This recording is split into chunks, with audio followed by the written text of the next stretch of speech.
결국에는 종가상으로 코스닥이 900선 이탈이 나왔습니다. 환율도 많이 올라서요. 시장의 여러 가지 지표에서 경고등이 켜지고 있습니다. 그렇다면은 이런 장세에서도 솟아날 구멍은 있을 텐데요. 절대 전략 세워보겠습니다. 오늘 함께해 주실 분 신한금융투자의 이호석 PB입니다. 안녕하세요.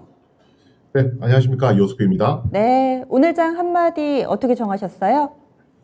네, 호불호가 확실한 시장 이렇게 정리해 보겠습니다. 좀 해석을 들어봐야 될 것 같은데요.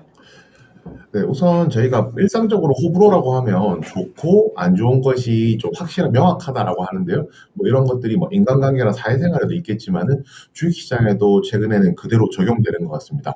좋은 것은 더 좋고 안 좋은 것은 더 안 좋은 뭐 이런 양상이 띈다고 생각하면 될 것 같은데요. 최근에 이제 뭐 인플레이션이죠. 물가가 상승하면서 그와 관련된 모멘텀들이 각자 강세를 띠고 있습니다. 뭐 최근 아주 오래전 얼마 전부터 시작하면 뭐 석유부터 시작해서 금속이라든지 비철금속이라든지 단계적으로 나오기 시작했었고 오늘 같은 경우에는 시장에서 뭐 수산업 그리고 뭐 팜유 같은 이제 업종들이 또 이제 인플레이션의 강세를 띠고 있는데요. 뭐 차트를 보시게 되면 이런 업종들이 한번 시세가 붙기 시작한다라고 하면 시장에서 조금 더 사랑을 받는 뭐 그런 이제 모멘텀들이 되는 것이고요. 반대로 이야기하면 기존에 저희가 굉장히 많이들 좋아했던 반도체 업종 같은 경우에는 조금 다른 양상입니다.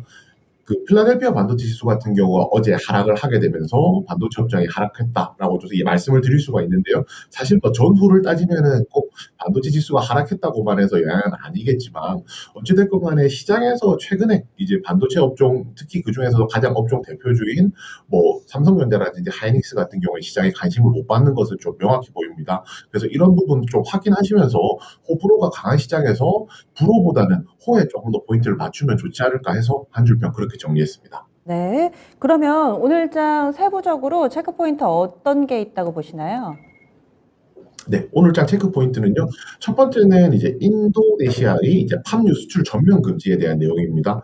정확하게 말하면 날짜로 하면 2월 28일 정도 예상을 하고 있고요. 인도네시아 같은 경우가 팜유라는 것을 만드는 것이 전 세계 한 50% 절반 정도를 담당하고 있거든요. 그렇기 때문에 이제 인도네시아에서 원료 물질의 수출을 이제 막는다는 것 자체가 이와 팜유와 관련된 물가를 상승시키는 그런 요소가 될 것이고요. 결국에는 우리나라 같은 경우에도 팜유의 절반 이상을 인도네시아에서 수입을 하고 있기 때문에 그에 따른 좀 뭐 모멘텀들이 존재를 한다라고 할 수가 있습니다. 그리고 이런 공급 부족 혹은 이제 수요에 비해 공급이 부족한 이런 상황이 생겼을 경우에 관련된 종목들이 시세가 나온다는 좀 생각해 보았을 때 오늘 관련된 종목들이죠. 뭐 예를 들어서 신성홀딩스, 한탑 이런 종목들 같은 경우가 굉장히 좀 의미가 있는 상승이다라고 좀 얘기를 해볼 수 있을 것 같고요. 그 두 번째는 이제 야놀자의 나스닥 상장 기대감입니다. 현재 야놀자 같은 경우에 나스닥 상장에 대한 이야기가 꾸준하게 있어 왔지만 최근에 이제 다시 한번 더 부각되는 모습이 보이고 있습니다. 올해 뭐 3분기 말에서 4분기 초 정도 이제 나스닥 상장을 목표로 하고 있다는 얘기들이 나오고 있는데요. 결국은 이제 이런 종목들에다가 이런 기업에 투자해 놓은 회사들이 이제 지분 이익을 얻을 것이라고 기대를 하는 것이고요. 뭐 SBI 인베스트라든지 뭐 하나투자증권 같은 종목들이 있을 겁니다. 뭐 여기에 추가적으로 마지막으로 이제 미국의 5월 빅스텝 시사 이야기가 나오면서 그에 따른 전망 때문에 기술주가 약세를 띈다는 건데요. 결국 기술주가 약세를 띈다는 것은 우리나라 전체적으로 보았을 때 업종 대표 종목이라고 할 수 있는 뭐 삼성전자나 SK 하이닉스와 같은 반도체 업종을 필두로 해서 사실 뭐 시장에서 매력이 없다는 거고요. 또 뭐 네이버라든지 카카오와 같은 이런 플랫폼 관련주들도 조금 힘들다는 거거든요. 사실 뭐 작년 한 해 그리고 재작년까지도 최근 코로나의 국면 이후에 지수를 이끌어왔던 종목들이 다소 이 주춤한 영향을 끼친다는 것은 그렇게 좀 긍정적이라고만은 볼 수 없을 것 같습니다. 그래서 이렇게 종목에 영향을 미친 재료들 아는 부분하고 또 빅스텝 이 부분을 포인트로 세 가지 정리를 해주셨는데요. 오늘 월요일입니다. 주 중반과 후반에 어떤 주요 증시 일정 있는지 몇 가지 체크해 주시죠. 네, 우선 4월 26일 그리고 4월 28일까지 해서 이번 주에도 계속 미국과 관련된 실적 발표가 있습니다. 가장 대표적인 것이 이제 마이크로소프트와 알파벳, 구글이죠. 그리고 뭐 애플과 인텔도 실적 발표를 앞두고 있는 상황인데요. 당장 내일 있을 이제 마이크로소프트와 구글의 실적 발표만 저희가 생각을 해보더라도 마이크로소프트 같은 경우에는 IT 업종 전반의 앞으로 이제 뭐 경기를 조금 분석 판단을 할 수가 있을 것이고 구글 같은 경우에도 온라인이나 모바일에서 이제 어떤 앞으로 경기가 어떻게 될지 전망을 할 수 있기 때문에 이와 관련된 실적 발표에 조금 더 촉각을 세우고 실적 발표 이후에 실제로 이제 주가가 움직일 수 있는지 이 부분도 좀 고민해 볼 필요가 있고요. 4월 27일입니다.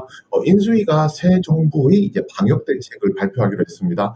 결국 이제 지금 현재 방역 대책이 발표된 이후에 실제로 이제 리오프닝 관련주들이 움직이긴 했지만 그만큼 기대만큼 시세가 안 나왔기 때문에 여기서 방역 대책이 얼마나 좀 파격적으로 나오느냐에 따라서 그와 관련된 이제 리오프닝 관련주들에 다시 한번 더 주목해볼 모멘텀이 된다고 생각하고요. 마지막으로는 이제 LG에너지 솔루션 보호 의무 보호 확약이 이제 해제가 된다는 겁니다. 상장 이후 3개월짜리 물량인데 총 180만 주 정도 되거든요. 만약에 이런 물량이 풀렸을 경우에 시장이 어떻게 반응할지 이 부분도 조금 관심 가질 필요가 있습니다. LG 에너지 솔루션 상장이 벌써 3개월이 지났네요. 시간 참 빠르구나라는 생각 다시 한번 또 해봅니다. 그럼 이번 한 주 동안에 시장의 방향성을 좌우할 만한 부분들은 그럼 어떤 거라고 보세요? 네, 첫 번째는 이제 앞서서 말씀드렸던 미국 주요 IT 기업들이 실적을 발표하는데 이러한 실적 발표가 코스피 하단을 만들어줄 수 있을까 합니다. 그리고 핵심은 이겁니다. 결국은 삼성전자나 하이닉스와 같은 뭐 IT 관련된 업체들이 어느 정도 하락세를 멈출 경우에만 지수에서 차지하는 비중이 크기 때문에 지수의 하단도 만들 수 있는 것인데요. 결국 이런 주요 IT 기업들이 실적이 발표되는 것이 얼마나 의미를 줄까에 대한 부분이고요. 두 번째도 앞서서 말씀드렸던 새 정부의 방역 대책이 과연 리오프닝 관련주들을 재점화하는데 효과가 있을까에 대한 부분입니다. 아무래도 이제 정부가 바뀌고 정권이 바뀌고 정책이 바뀐다라고 하면 그에 따른 수혜가 분명히 존재할 것이라고 판단을 하고 있고요. 그리고 포바이포가 상장을 앞두고 있습니다.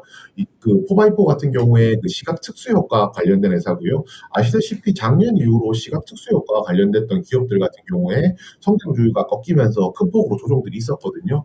이거 아마 이제 포바이포가 마중물이 되어서 관련된 이 업종 그리고 관련된 종목들의 상승을 이끌 수 있을지도 한번 볼 필요가 있습니다. 그리고 서두에 말씀드렸던 팜유 수출과 관련된 팜유 수출 제한과 관련된 부분인데요. 아무래도 이제 관련주 흐름이 어떻게 될지도 봐야겠지만 다들 경험해 보셨겠지만 경험적으로 보았을 때는 한번 이런 이슈가 발생했을 경우에 시세가 연속적으로 나지 않더라도 2차, 3차 휴식을 취하면서도 나는 구간이 있기 때문에 이 부분 등에서 참고해 주셨으면 합니다. 네.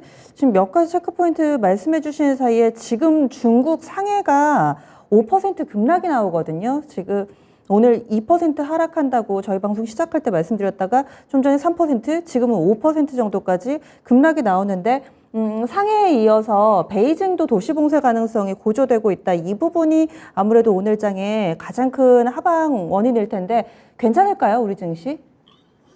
네, 우선 이 부분도 이제 새롭게 원래 기존에 있던 것이 조금 더 커지는 것이기 때문에 어느 정도 영향을 있을 겁니다.